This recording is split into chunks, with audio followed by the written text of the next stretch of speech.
Hello and welcome back to Inquisitor Martyr. Last time we did some more Ordos missions, and this time I felt like mixing it up. We're gonna run another Void Crusade. We're gonna do the Ebony one. I don't know if these actually mean... Like, in my mind, this would be the easiest, this would be the hardest, but I don't think that's the case. Still gonna do it though. Also... Oh. So that's how you exchange. I was wondering what happened with that. That's neat. But, Ebony. So, I already got the map pulled up. I already planned this out. So we'll start with this one. And since it's low level, we can get away with bumping our difficulty and getting extra stuff.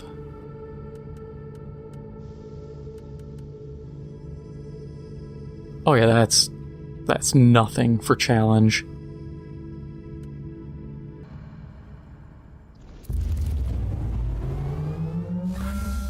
The very existence of this filth defiles the Imperium. They may be great in numbers, but if we sever the head, the body will die. Kill their leaders and break their will.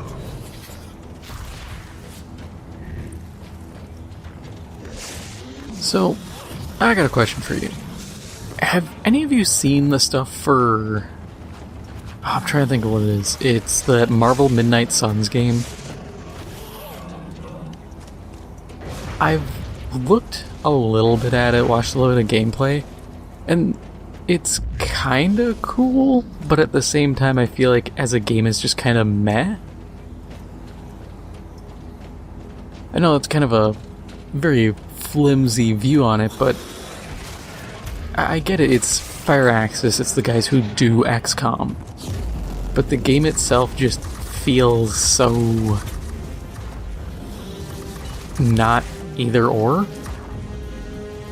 Because I get the movement, I actually love the fact that it's not exactly tile-based. So you can just kind of position wherever, and to do your abilities, the game will kind of suck you into a spot. Which I appreciate. It makes positioning a lot easier. And I think the knock-around stuff is really cool. And I get getting rid of the, what is it?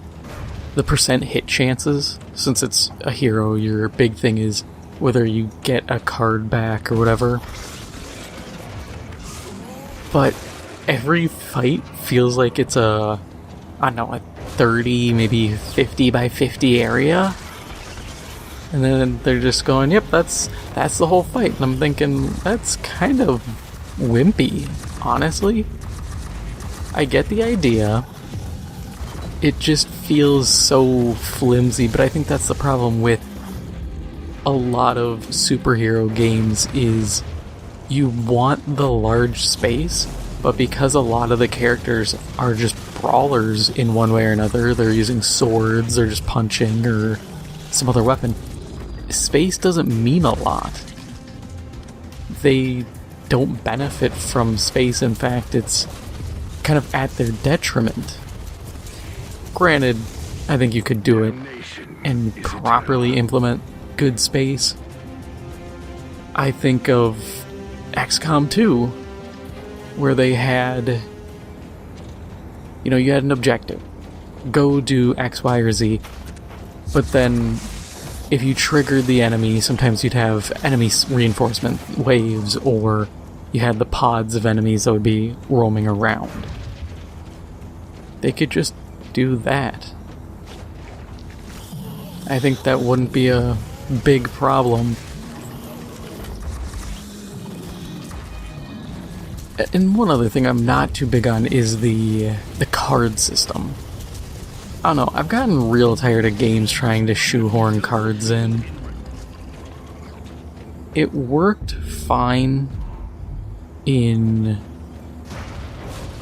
like, Back 4 Blood, even though they had to rework it so that you got all your cards in your deck active the second you started, which honestly just makes the whole card system redundant.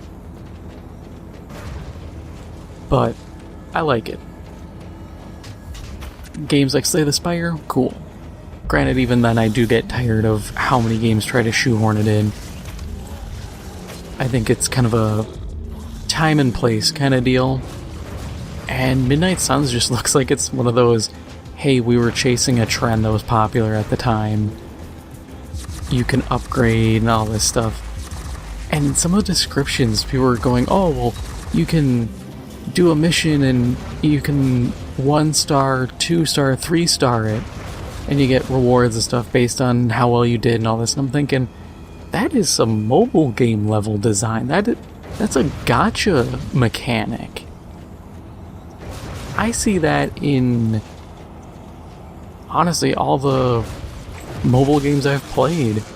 The Warhammer Tacticus game, the Marvel Strike Force, Star Wars Galaxy of Heroes. That same mechanic exists in all of them. So it feels almost like it was thought up as a mobile game at first, and then they just went, oh, we can just make this into a full-price game. And then there's a big social element to it.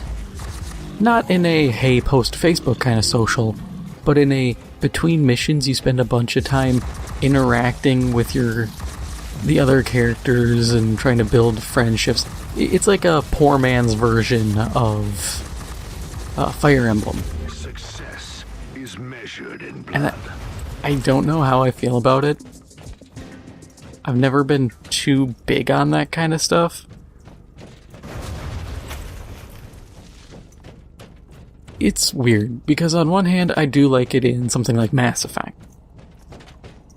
I remember in Mass Effect 2, I'd always talk to Mordin. Because I liked him, I thought he was an interesting character and he was cool. But that's because those characters were actually very well written and fleshed out. I'd hang out, always run into Garrus or Tali'Zorah, and that's just what I did. But I can't see myself being like, oh man, I gotta go talk to Blade. It's weird. It's cool, especially with Blade, because they have Michael Jai White, who, if you don't recognize the name, he was Black Dynamite in the movie Black Dynamite, which is really a good movie as well. A good kind of satirical take on blaxploitation films of like the 70s. And it doesn't try to be preachy or anything, it's comedy, and good comedy.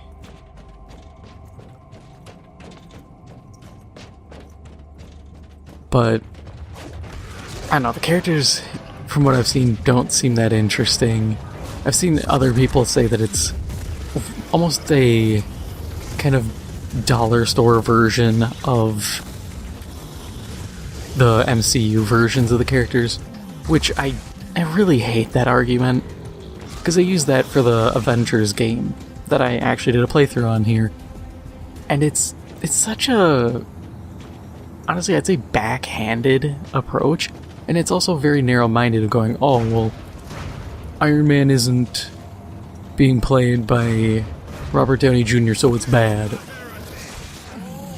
It honestly soils any further attempts at making a Marvel-related game.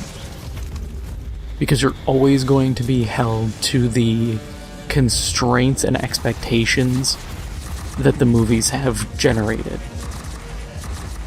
And I don't like that. I think it's very crippling, and I feel like it, honestly, if I was part of Disney, I think Chapek's getting ousted last I heard, and Bob Iger's coming back, because that man will never be allowed to stop working.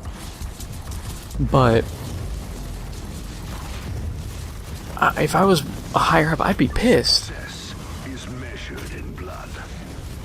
Because this just kneecaps any further monetization of your IP. Yeah, you're getting some money out of it, but you know good and well, if these things took off, you'd be able to get more.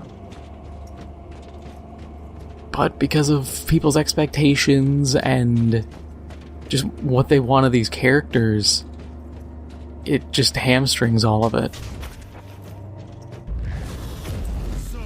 Which is a shame. I just hope Firaxis starts working on a new XCOM soon. Chimera Squad wasn't bad. To me, it felt like a really, almost a prototype, or what I would almost consider a dev version of what XCOM Apocalypse could be. Which, if you never played XCOM Apocalypse, I mean, you could play it. It's only going to be fun if you liked old XCOM. I'm talking OG UFO defense. Because that's the style it takes. Like I had said before, when talking about XCOM, it's the whole, you take a big transport full of dudes, rookies and everything, give them power armor, rocket launchers, and when Rocket Man meets Shield number 1 dies, Rocket Man meets Shield number 2 steps in. It's just, instead of being set in the world, it's set in a city. And there's different factions you can align yourself with and either work with or irritate, and then that causes problems. Great ideas from that game. Just, we don't really see those come back ever. The body wander aimlessly until it withers and dies.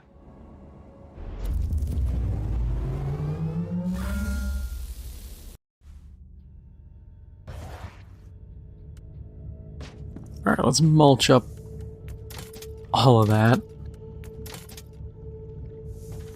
Did I get any... Okay, 2 Uther's Tarots. Just between episodes, I actually used up all of my 135 built up.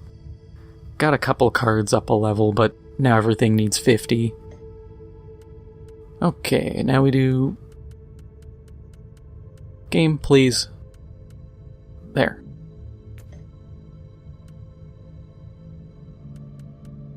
Data hunt mech? That doesn't explain much to me.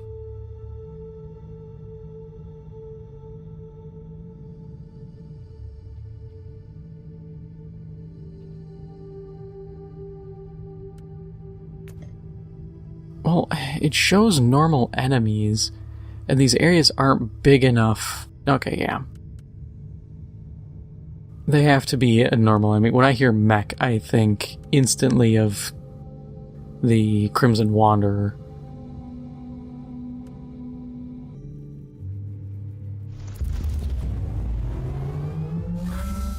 Intelligence assets report several vulnerable cogitator stations in the area.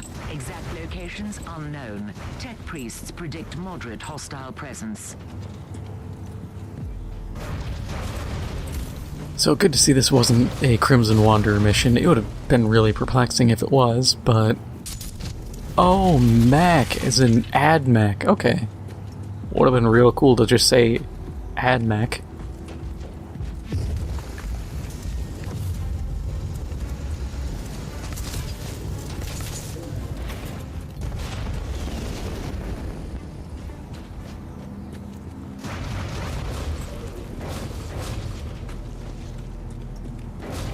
Oh, I saw another thing that was for 40K. Oh god, I can't remember the name. There was a video that had come out a little while ago of some... It was one of the teaser things for Abaddon and all that. And there's this new dude who's like part machine, part... I don't know, demon almost. But it looks cool. I wish I could remember his name. I saw it this morning and just blanked out. But it looks interesting. The little bit of lore I saw said that he doesn't serve any chaos god, which it's not gonna be what I hope, but my first thought was, ooh, maybe he works with Be'lakor. But Be'lakor's in such a weird spot, because his whole thing is he doesn't like others becoming Chaos Princes, or in Warhammer Fantasy, it was others becoming the Ever-Chosen.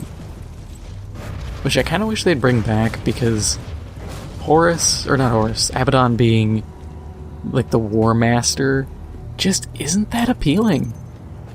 It feels kind of boring. There's no struggle, there's no strife. There's nothing to it that's bringing conflict. I get that these groups do have infighting and chaos is not unified, but you never really see much about it. The most you'll find is sometimes a little bit of lore on a planet will go, oh yeah, there's the Battle of Wienerflop 7 where some Death Guard and some Emperor's Children duked it out and they died. Moving on. It just feels so empty and kind of pointless that there isn't greater conflict. And I've said it before, I want there to be far more conflict within Chaos. I want it to be a lot more fragmented so that it explains things a little bit better. Data transfer complete. Terminating access. We've got a good deal. Because a lot of times it feels like Chaos, they're in this weird spot. They're both far more competent than the Empire and also grossly incompetent at the same time. So you sit in this position where they're a threat seemingly to everywhere, anywhere and everywhere at the same time, while they're also doing what feels like very little.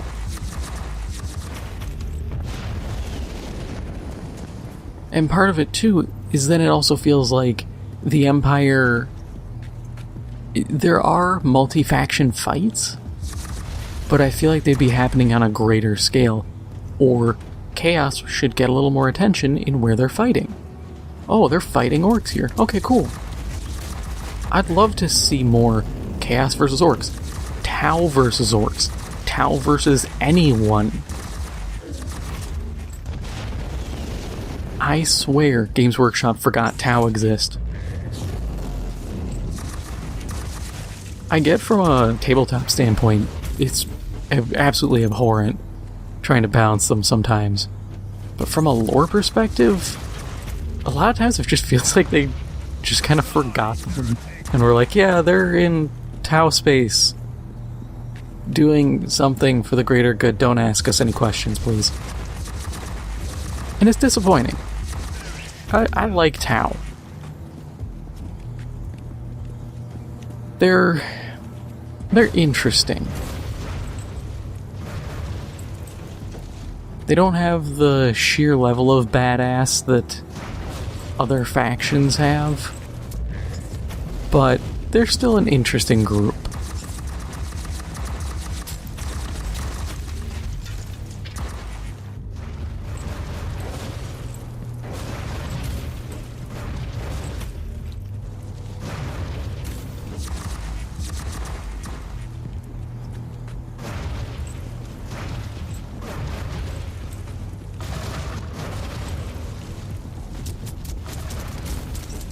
Man, I have not had good luck breaking anything lately. I remember walking around busting barrels and getting relics all the time. Now it's... I can't complain too much. I do need Caligari credits.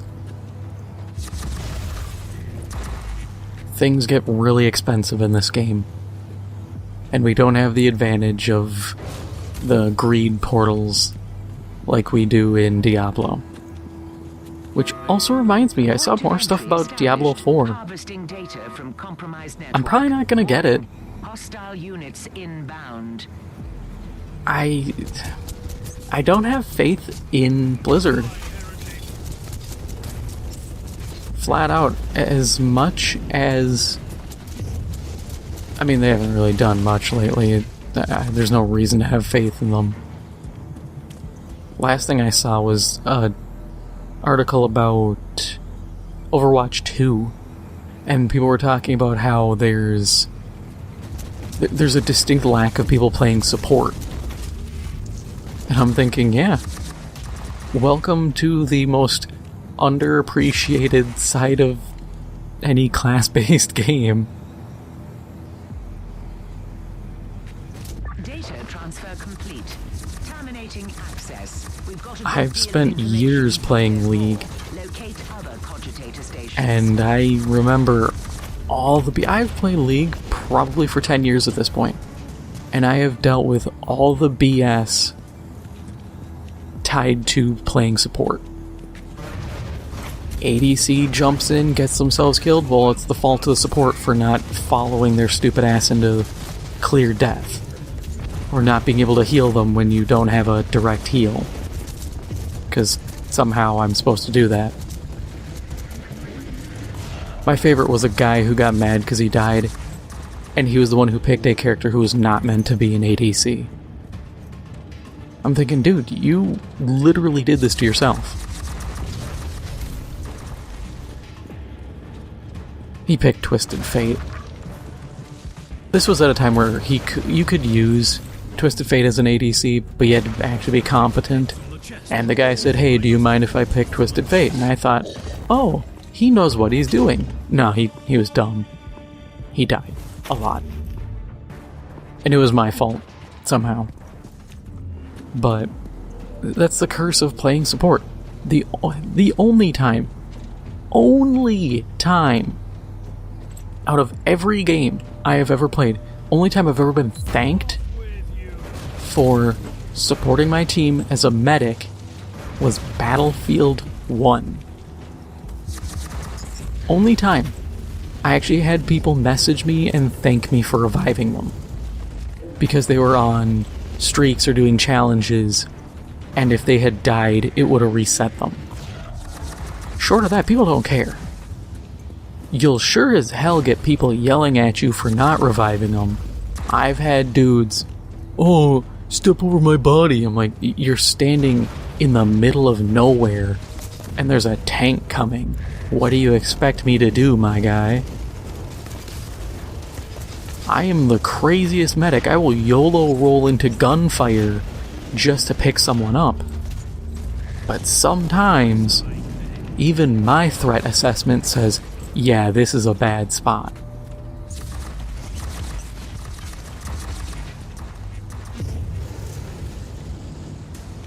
But so support's it is the most underappreciated, under-respected role. And I would argue the most over-respected one, the one that gets way too much praise for doing very little, is snipers. I have met so many mainline sniper players who are just incompetent. I'll have to come back to this room.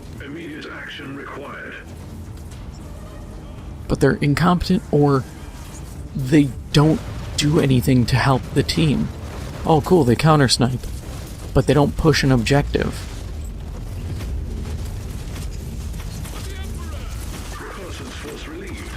And that's such a problem I have, is their contribution is very limited.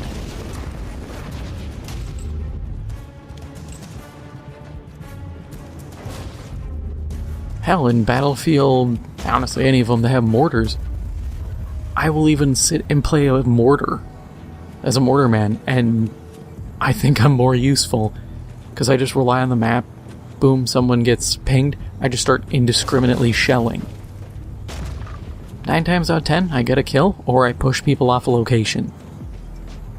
Snipers? It's pretty hit and miss with them. Everyone thinks what is it, Sniper Jackson? Or Sniper Johnson, I think it's Jackson, from Saving Private Ryan. They think they're some badass sniper man when they're sitting here mag dumping a sniper to get a kill through torso shots. Ready to fight.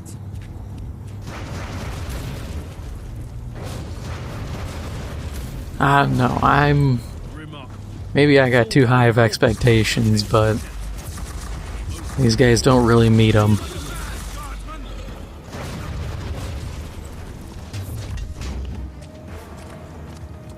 But I do find it funny with Overwatch, the complaint, because in my experience, the support classes are so wonky that they're kind of not fun to play.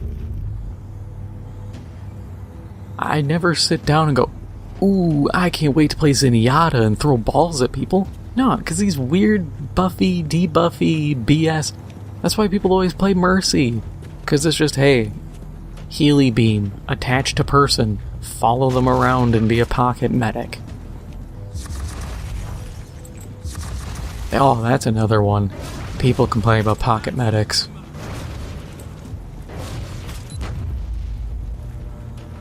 That's one thing I actually really liked in Dust 514. Another great thing about the game is spider tanking.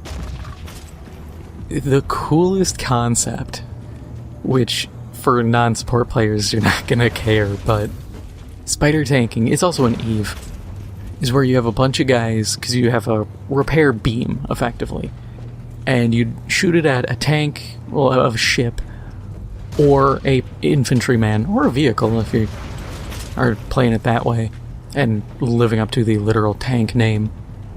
We have one or multiple people all healing the same guy, because your heal, you can have the beam going forever. So you fire it up, you have maybe a heavy drop suit with an HMG, they step around the corner, they're getting lit up, but you're healing so fast that they're able to heal through the damage and just fight. And in Dust, you were actually rewarded for that. As a support character, you would actually get spider tanking points. And I loved it, because it rewarded you for being a smart and tactical support. Games never reward support players like that. And maybe that's part of the problem when it comes to something like Overwatch, is they don't have a system in place to properly reward players, so players don't feel the need or the incentive to be a support.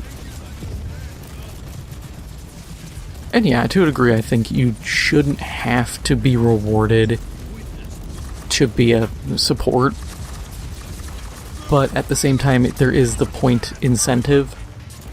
If you're not rewarded in that aspect, it really sucks, because then you feel like you're just not doing anything, or you're not doing anything worthwhile.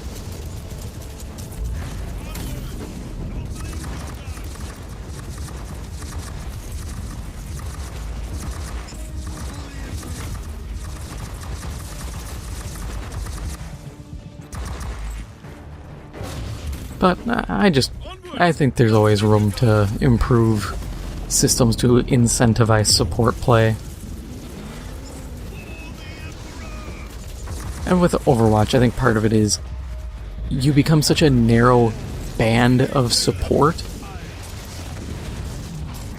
Like a Torbjorn.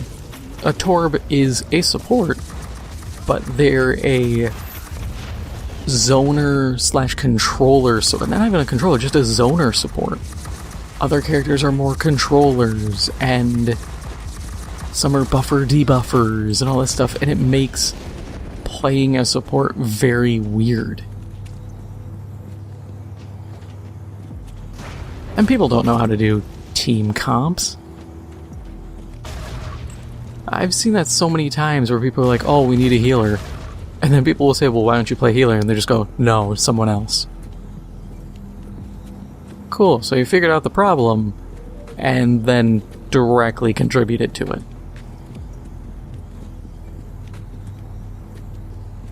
And the more I think about it, it does remind me even more of instances where you can be the best healer and you still get blamed.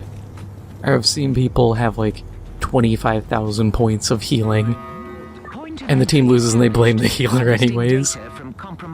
I'm sitting there thinking, if you healed 25k, you were healing a lot. You are definitely not the problem here. At your command. even if you were just throwing yourself into bad positions, that's still a lot of healing to be done between potential deaths. Objectives are met. All data sermons are now in Inquisitorial custody. Praise the Omnisire.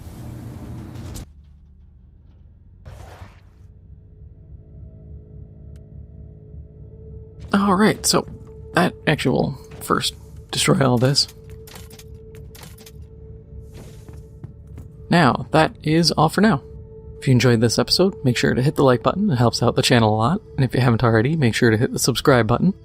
Thank you for watching, and I'll see you in the next one.